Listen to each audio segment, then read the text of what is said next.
ബാക്കിയായിട്ട് ഞാൻ ബാക്കി പറയാം. നമ്മുടെ കുഞ്ഞുണ്ണി മാഷിന്റെ വരികളുണ്ട്. വായിച്ചാലും വളരും, വായിച്ചില്ലെങ്കിലും വളരും, വായിച്ചു വളർന്നാൽ വിളയും, വായിക്കാതെ വളർന്നാൽ വളയും. ഇത് നിങ്ങൾ എല്ലാവരും കേട്ടിട്ടുണ്ടാവും, ഞാനും കേട്ടിട്ടുണ്ട്. ഇതിന്റെ അർത്ഥം ആരെനിക്ക് പറഞ്ഞു തരും? എനിക്ക് ഇതിന്റെ അർത്ഥമാണ് വേണ്ടത്. നിങ്ങളിപ്പോ സലീം മാഷ് പറഞ്ഞ കാര്യങ്ങളൊക്കെ ശ്രദ്ധയോടെ കേട്ടിട്ടുണ്ടെങ്കിൽ തീർച്ചയായും ഇതിന്റെ അർത്ഥം നിങ്ങൾക്ക് എനിക്ക് പറഞ്ഞു തരാൻ സാധിക്കും. വിളയുക എന്ന് പറഞ്ഞാൽ എന്താണ്? വിളയുക എന്ന് പറഞ്ഞാൽ എന്താണ്? വിളഞ്ഞു വരിക.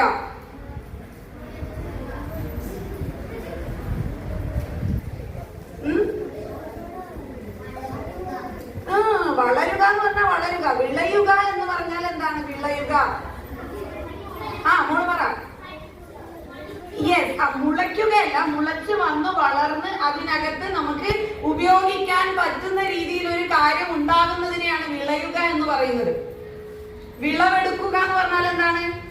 നമ്മള് കൃഷി ചെയ്ത് ഉണ്ടാക്കിയ ഉൽപ്പന്നങ്ങൾ നമുക്ക് ഉപയോഗിക്കാൻ വേണ്ടി നമ്മൾ വെട്ടിയെടുക്കുന്നതിനെയാണ് ഈ വിളവെടുപ്പ് എന്ന് പറയുന്നത്, അല്ലേ? ഇപ്പൊ സലീം മാഷ് പറഞ്ഞതും അതാണ്. എന്താണ് ആ വ്യക്തി എന്താ ചെയ്തത്? വായിച്ചിട്ടാണ് വളർന്നത്. അതുകൊണ്ട് എന്ത് സംഭവിച്ചു? അവിടെ വിളവെടുപ്പ് നടത്തി. ആര്? നമ്മളൊക്കെ കൂടി.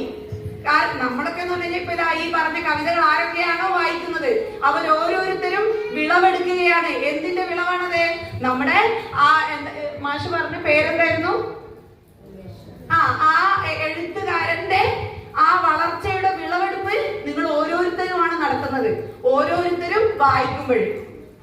അപ്പോൾ നമ്മൾ വായിച്ചു വളരുന്നവരാണെങ്കിൽ തീർച്ചയായും നമ്മളിൽ നിന്നും മറ്റുള്ളവർക്ക് എന്തെങ്കിലും ഒരു തരത്തിലുള്ള ഉപകാരം ഉണ്ടാകുമെന്ന് തീർച്ച. അതാണ് കുഞ്ഞുണ്ണി മാഷ് ഉദ്ദേശിച്ചത്. നിങ്ങൾ എല്ലാവരും എല്ലാ കൊല്ലവും പറയുന്നുണ്ടാവും വായിച്ചാലും വളരും, വായിച്ചില്ലെങ്കിലും വളരും, ഇല്ലെങ്കിൽ അങ്ങനെ ഇങ്ങനെ. പക്ഷെ അതിൽ ഉദ്ദേശിക്കുന്നത് അതാണ്. വായിച്ചു വളരുന്ന ആളുകളിൽ നിന്നും മറ്റുള്ളവർക്കും ഗുണമുണ്ടാവും. ഒന്നല്ലെങ്കിൽ മറ്റൊരു രീതിയിൽ. അല്ലെങ്കിൽ എന്തായി പോവും? വളഞ്ഞു പോവും. എപ്പോഴാ ചെടി വളയുക? ചെടി എപ്പോഴാ വളയുന്നത്? കാറ്റടിക്കുമ്പോഴോ? അത് ആടുന്നതല്ലേ, വളയുമോ? വളയുന്നത് എപ്പോഴാ? വെള്ളമൊഴിക്കാത്തപ്പോ ചത്തുപോകും. വാടുമ്പോഴേ. വാടുക എന്ന് പറഞ്ഞാൽ ചത്തുപോവുക. അല്ലാതെ വളഞ്ഞു വളരുന്നത് എപ്പോഴാ? 7ാം ക്ലാസ് കുട്ടികൾ പറഞ്ഞാൽ മതി. എപ്പോഴാ ചെടികൾ വളഞ്ഞു വളരുന്നത്? എപ്പോഴാണ്? 7ാം ക്ലാസ് കുട്ടികൾ പറയാം. എപ്പോഴെങ്കിലും ചെടി വളഞ്ഞു വളരുവോ? Yes, exactly. എന്താ മോനെ പേര്? എത്രാം ക്ലാസ്? വെരി ഗുഡ് മോനെ. അതാണ് നമുക്ക് ഒരു ചെടി എപ്പോഴാണ് വളയുന്നത്? അതിന് സൂര്യപ്രകാശം കിട്ടാത്തപ്പോഴും അതിനു വേണ്ടി മാത്രമായിട്ട് അത് വളഞ്ഞു പോകുന്നു. സ്വാർത്ഥമായ രീതിയിലുള്ള ചിന്തകൾ. നമ്മൾ വളഞ്ഞു പോവുക എന്ന് പറഞ്ഞു കഴിഞ്ഞാൽ നമ്മുടെ ആവശ്യങ്ങൾക്ക് വേണ്ടി നമ്മൾ ചെരിഞ്ഞു പോവാണ്. മനസ്സിലായോ? വായിച്ച് വളർന്ന ഒരാളും വായിക്കാതെ വളർന്ന ഒരാളും തമ്മിലുള്ള അവരുടെ ക്യാരക്ടേഴ്സിന്റെ വ്യത്യാസം കൂടിയാണ് കുഞ്ഞുണ്ണി മാഷ് പറഞ്ഞത്. അതൊക്കെ അവിടെ ഇരിക്കട്ടെ. ഞാൻ ഇന്ന് പറയാൻ പോകുന്ന കഥ അതേതാന്നറിയോ? ഒരു കുടയും കുഞ്ഞു പെങ്ങളും. ആരൊക്കെ വായിച്ചിട്ടുണ്ട് ആ കഥ? ഒരു കുടയും കുഞ്ഞു പെങ്ങളും. ആരും വായിച്ചിട്ടില്ല. എന്നാലും ഞാനും വായിച്ചിട്ടില്ലായിരുന്നു ഒരു 6 മാസം മുൻപ് വരെ. എന്റെ ഉമ്മാമ, എന്റെ തറവാട്ടിലുള്ള ഉമ്മാമ ഒരു ദിവസം നമ്മൾ പുസ്തകങ്ങളെ കുറിച്ചിട്ടൊക്കെ ഇങ്ങനെ സംസാരിക്കുന്ന സമയത്ത് എന്നോട് പറഞ്ഞു, 6ാം ക്ലാസ്സിൽ പഠിക്കുമ്പോഴേ എനിക്ക് മലയാളം സെക്കൻഡ് ആയിട്ട് ഒരു പുസ്തകം ഉണ്ടായി, ഒരു കഥ ഉണ്ടായിരുന്നു. അതാണ് ഒരു കുടയും കുഞ്ഞു പെങ്ങളും. എന്നിട്ട് ഉമ്മാമ എനിക്ക് ആ കഥ പറഞ്ഞു തന്നു. പകുതി വെച്ച് ഉമ്മാമ സ്റ്റക്കായി. പറഞ്ഞു, ഇതിന്റെ ബാക്കി അറിയില്ല, അവിടെ എനിക്ക് ഓർമ്മ എങ്ങനെയും കിട്ടുന്നില്ല, ആ പുസ്തകം എന്റെ കയ്യിലില്ല. അപ്പൊ അതുകൊണ്ട് ഞാൻ എന്ത് ചെയ്തു? ഉമ്മാമന്റെ പിറന്നാളിന് ആ പുസ്തകവും കൂടെ 2-3 പുസ്തകങ്ങളും ചേർത്ത് ഞാൻ സമ്മാനമായി വാങ്ങിക്കൊടുത്തു. അങ്ങനെയാണ് ഞാൻ ആ കഥ വായിക്കാൻ ഇടയായത്. നിങ്ങൾ മനസ്സിലാക്കണം, എന്റെ ഉമ്മാമ എന്ന് പറഞ്ഞാൽ 70 വയസ്സൊക്കെ കഴിഞ്ഞ ഒരാളാണ്. ഓക്കെ? അപ്പൊ അത്രയും പ്രായമുള്ള ഒരു വ്യക്തി ആസ്വദിച്ച് ഇഷ്ടപ്പെട്ട ഒരു കഥയാണ് നിങ്ങൾക്ക് ഞാനിവിടെ പറഞ്ഞു തരുന്നത്. ഓക്കെ? ഈ പുസ്തകം എഴുതിയിട്ടുള്ളത് മുട്ടത്തു വർക്കി എന്ന എഴുത്തുകാരനാണ്. 1961 ഈ കൃതി എഴുതപ്പെട്ടത്. നിങ്ങൾ വിചാരിക്കും പഴയ കഥയാണ്. ആരെല്ലാം കോട്ടയം കുഞ്ഞച്ചൻ എന്ന് പറഞ്ഞ സിനിമ കണ്ടിട്ടുണ്ട്? ടീച്ചേഴ്സ് എല്ലാരും കണ്ടിട്ടുണ്ടാവും. മാഷ് കണ്ടിട്ടില്ലേ? അല്ലെ? നമ്മുടെ കോട്ടയം കുഞ്ഞച്ചൻ കുട്ടിയപ്പ എന്ന് വിളിക്കുമ്പോ ഒരാള് നിങ്ങൾക്ക് അറിയില്ല അല്ലെ? പരിഷ്കാരി ഇല്ല, പോട്ടെ. ചെറിയ കുട്ടികൾ നിങ്ങൾക്ക് അറിയില്ല. അതൊരു ഭയങ്കര, നമ്മളെല്ലാം സംബന്ധിച്ചിടത്തോളം വളരെയധികം ആസ്വദിച്ച ഒരു സിനിമയായിരുന്നു. ആ സിനിമയുടെ കഥയും എഴുതിയത് ഇതേ മുട്ടത്ത് വർക്കിയാണ്. അതായത് ഏത് കാലഘട്ടത്തിലും നമ്മൾ എടുത്തു നോക്കിക്കഴിഞ്ഞാൽ ആസ്വദിക്കാൻ പറ്റുന്ന രീതിയിലുള്ള കൃതികൾ എഴുതിയ ഒരാളാണ് നമ്മുടെ മുട്ടത്ത് വർക്കി. ആ കഥയിലേക്ക് നമുക്ക് പോകാം. ലില്ലിയും ബേബിയും സഹോദരങ്ങളാണ്. അവർ അനാഥരായിരുന്നു. അവർക്ക് അനാഥരെന്ന് പറഞ്ഞാൽ എന്താണ്?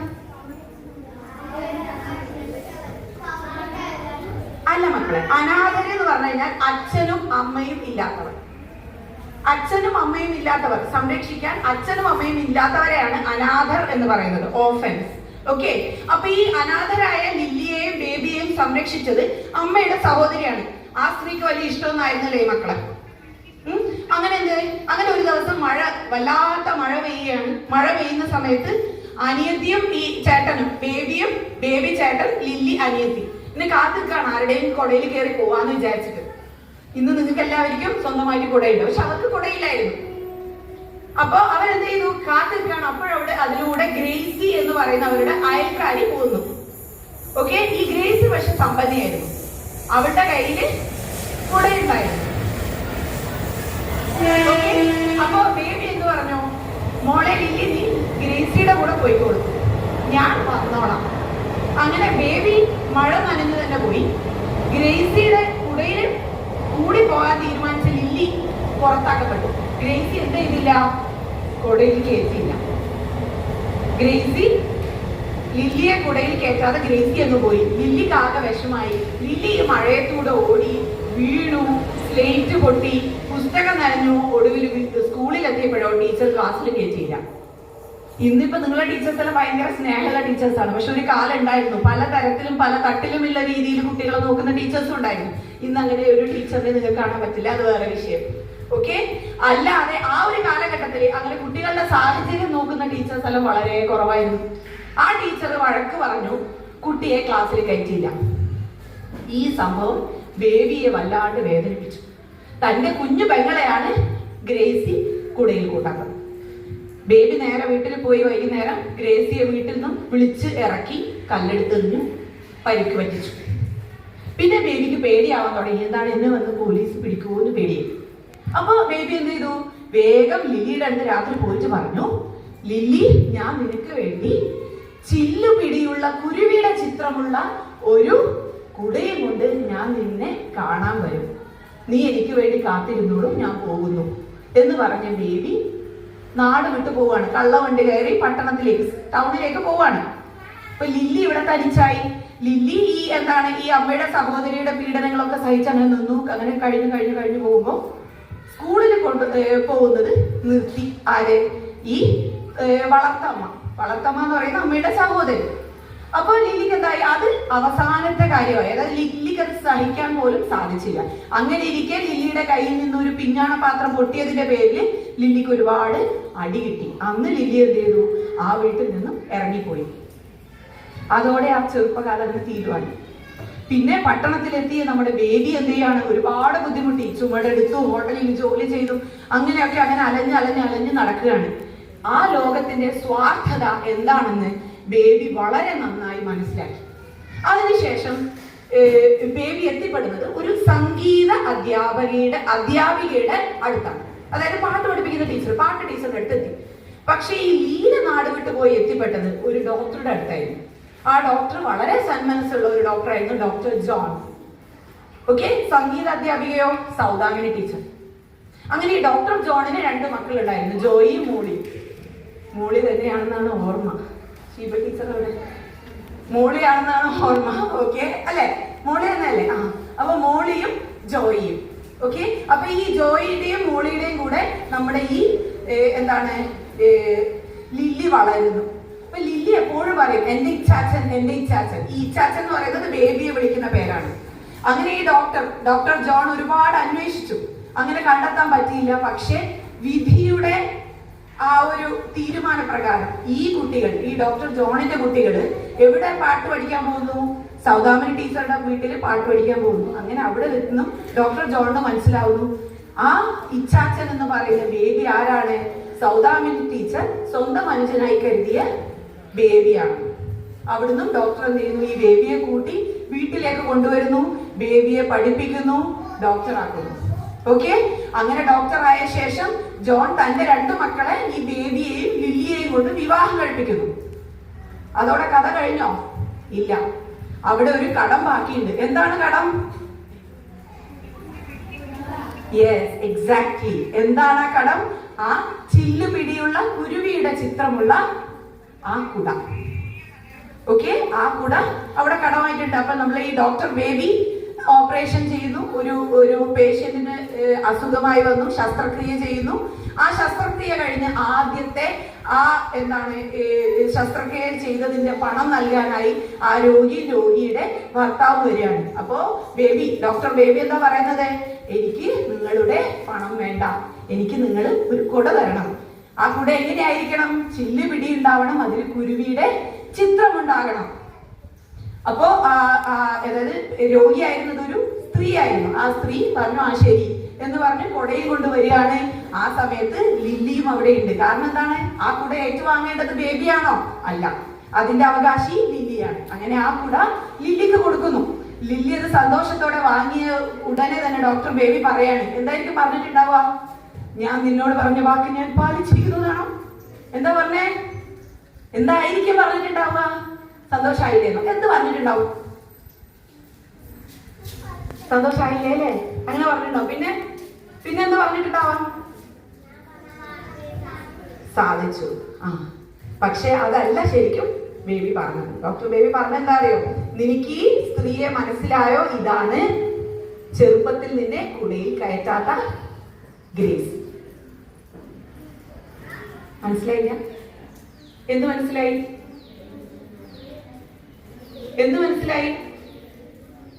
അതായത് ചെറുപ്പത്തിലെ ലില്ലിയെ കുടയിൽ കയറ്റാത്ത ഗ്രേസി ആയിരുന്നു ആ രോഗി.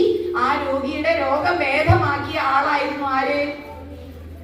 ലില്ലിയുടെ സഹോദരനായ ഡോക്ടർ ബേബി. മനസ്സിലായോ? അതോടുകൂടി എന്താണ്, ആ കഥ അവസാനിക്കുകയാണ്, ആ നോവല് അവസാനിക്കുകയാണ്. ഈ കഥയിൽ നിന്ന് എന്തൊക്കെ മനസ്സിലായി നിങ്ങൾക്ക്? ഒന്ന്, സഹോദരങ്ങൾ തമ്മിലുള്ള സ്നേഹം അല്ലെ? ജ്യേഷ്ഠനും അനിയത്തിയും തമ്മിൽ അത്രമേൽ ബന്ധം ഉണ്ടായിരുന്നു. അതുകൊണ്ട് തന്നെ വിധിക്ക് അവരെ വേർപെടുത്താനായില്ല. അതൊന്ന്. പിന്നെ ഒന്നെന്താണ്?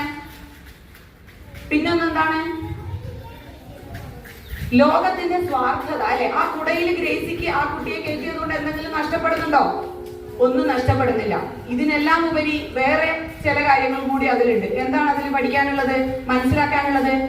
ഡോക്ടർ ജോൺ എന്ന വ്യക്തിയുടെ സ്നേഹമുള്ള നിസ്വാർത്ഥമായ ആ മനസ്സ്, അതുകൂടെ മനസ്സിലാവുന്നുണ്ട്. പിന്നെന്തുകൂടി മനസ്സിലാവുന്നുണ്ട്? എന്തുകൂടെ മനസ്സിലാവുന്നുണ്ട് മക്കളെ? പറ, ഒന്നും മനസ്സിലാവുന്നില്ലേ? ഗ്രേസി, അന്നത്തെ ഗ്രേസി, ഇന്നത്തെ ഗ്രേസി. അപ്പൊ എന്ത് മനസ്സിലാവുന്നു? നമ്മുടെ ജീവിതത്തില് നമുക്കൊന്നും ഉറപ്പിച്ച് പറയാൻ പറ്റില്ല. ഇന്നിപ്പോ ഞാൻ ഇവിടെ നിന്നും സംസാരിക്കുന്നു, ജൂൺ 19, 2025 ഇന്ന് ഞാൻ ഇവിടെ നിന്ന് സംസാരിക്കുന്നു. ഇതേ ഞാൻ ഒരു 10 വർഷം കഴിഞ്ഞാൽ എവിടെ ആയിരിക്കുമെന്ന് ഒരിക്കലും എനിക്ക് ഊഹിക്കാനാകില്ല.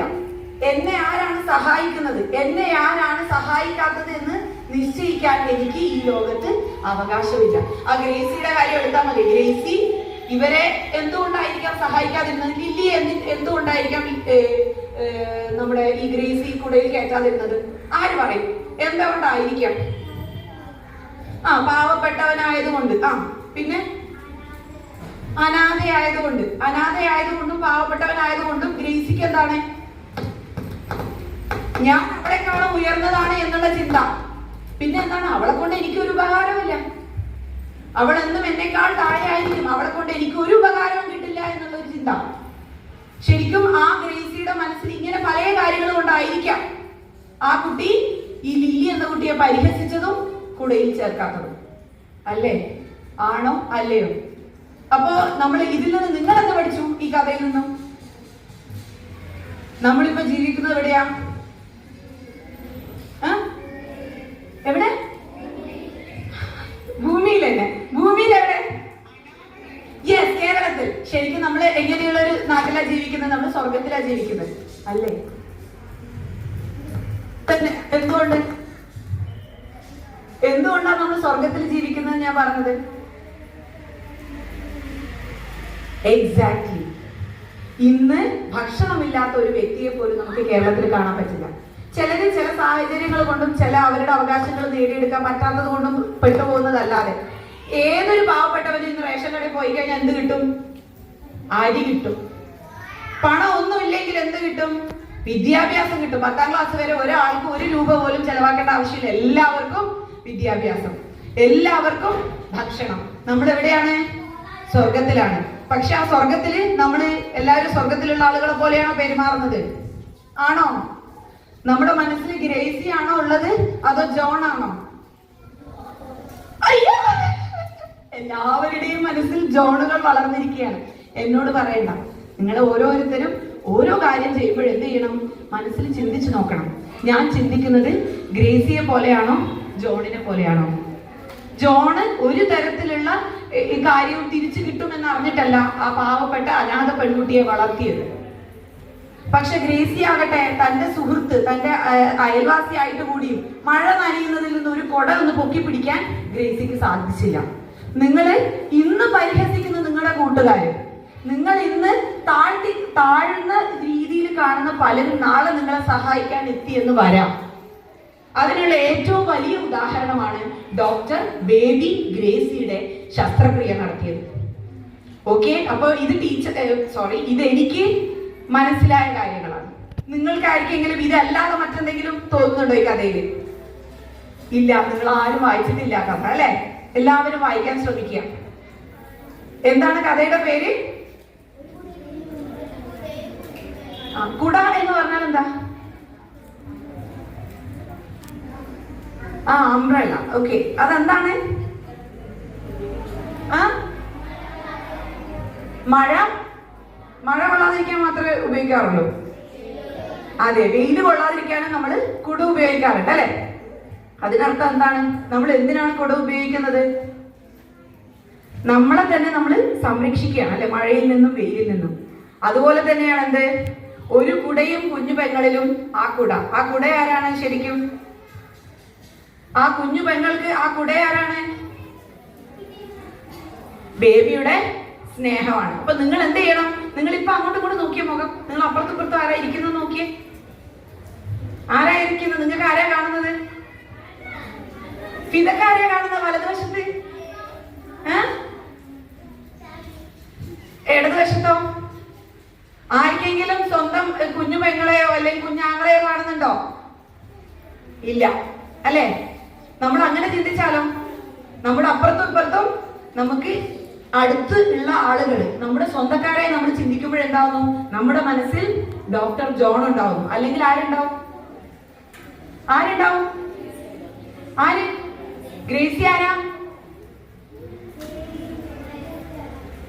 അതെ, നമ്മൾ പറയുമ്പോൾ ഒരു കൂടെയും കുഞ്ഞു പെങ്ങളിലും ദുഷ്ട ക്യാരക്ടർ അല്ല. അവസാനം ഗ്രേസിക്ക് തിരിച്ചറിയുന്നുണ്ടാവണം, അല്ലെ? ഗ്രേസിയെ സഹായിച്ചത് ആരാണ്? ഡോക്ടർ ബേബിയാണ്. ഓക്കെ അല്ലേ മക്കളെ? എങ്ങനെ ഉണ്ടായിരുന്നു കഥ? നല്ല കഥ തന്നെയാണ്. അപ്പൊ നാളെ മുതൽ ഇന്ന് മുതൽ നിങ്ങൾ എന്താവും? നിങ്ങളുടെ മനസ്സിൽ എന്തുണ്ടാവരുത്? എന്ത്?